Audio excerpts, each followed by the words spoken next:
کہ اگر کسی وجہ سے دونوں فریق میاں اور بیوی ان کا مزاج آپس میں نہ ملتا ہو، ان کے مسائل آپس میں اس قدر زیادہ ہوں کہ وہ ایک اچھی زندگی، گھریلو زندگی بسر نہ کر سکتے ہوں، تو اب ایسا نہیں ہے کہ زندگی بھر اس عذاب میں ہی رہنا ہے۔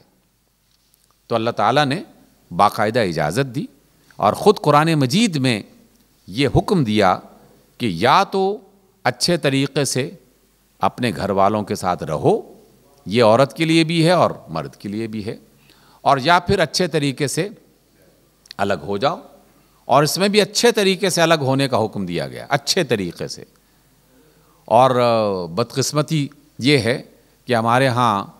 اچھے طریقے سے نکاح کی رسم تو ادا کی جاتی ہے، لیکن اچھے طریقے سے علیحدگی اختیار نہیں کی جاتی۔ مغرب میں ایک ملک ہے، مجھے نام اس کا یاد نہیں ہے اب، لیکن 2-3 مرتبہ یہ منظر دیکھ چکا ہوں کہ ان کے ہاں جب کبھی کسی کا نکاح ختم ہوتا ہے تو باقاعدہ اس کی بھی ایک تقریب وہ مناتے ہیں۔ اس تقریب میں پھولوں کا گلدستہ پیش کیا جاتا ہے اور پھر یہ اظہار کیا جاتا ہے کہ ہم نے چاہا تھا کہ ہم اچھی زندگی بسر کر سکیں لیکن نہیں کر پا رہے، اس لیے ہم اچھے طریقے سے الگ ہو رہے ہیں۔ اور یہ بے عین ہی قرآن مجید کے حکم کے مطابق ہے کہ یا اچھے طریقے سے رہو یا اچھے طریقے سے الگ ہو جاؤ۔ تو کئی مذاہب میں اس آزادی کو یا اس سہولت کو ختم کر دیا گیا اور کہا کہ 2 بندوں کا آپس میں نکاح ہو گیا ہے، اب یہ طلاق نہیں ہو سکتی، اب ہر صورت میں اس جہنم میں دونوں کو رہنا ہی رہنا ہے۔ ہر روز بے شک ایک دوسرے کا سر پھاڑیں، ہر روز بے شک ایک دوسرے کے ساتھ لڑائی ہو، لیکن نکاح ختم نہیں ہو سکتا۔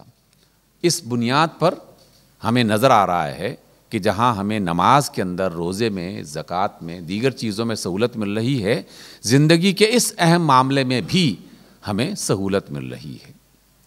اور اس طرح کی بہت ساری باتیں ہیں،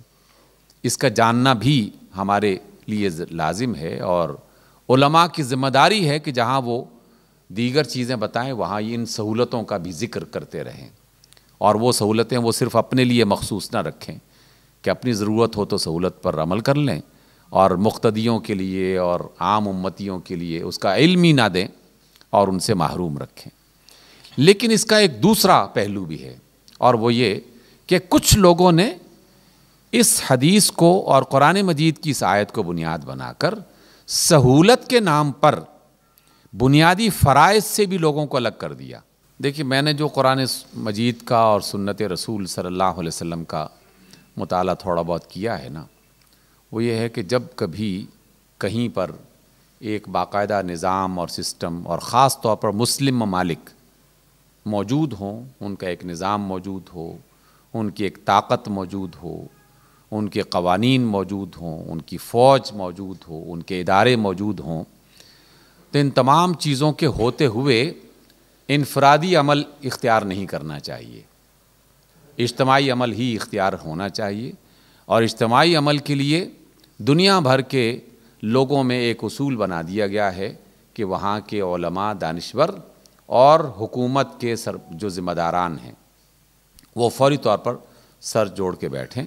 اور وہ اس کے بارے میں جو بھی مؤثر قدم ہیں انہیں وہ قدم اٹھانا چاہیے، ٹھیک ہے نا۔ نمبر 2 اس میں یہ ہے کہ جہاں کہیں اس طرح کی صورتحال نہیں ہے، کوئی قانون نہیں ہے، کوئی نظام نہیں ہے، کوئی جو ہے وہ اس طرح کی صورتحال نہیں پائی جاتی، تو وہاں پھر میرا کہنا اور نہ کہنا دونوں برابر ہیں۔ اس لیے کہ جہاں کوئی قانون ہے ہی نہیں، جہاں کوئی کسی کی سنتا ہی نہیں ہے یا کسی کی کوئی مانتا ہی نہیں ہے، تو پھر آپ اس پر کسی بھی فرض سے کوئی اس طرح کا فتویٰ لے بھی لیں، اس کی کیا افادیت ہے، اس کی کوئی حیثیت نہیں ہے۔ اس لیے ہم جب بات کر رہے ہیں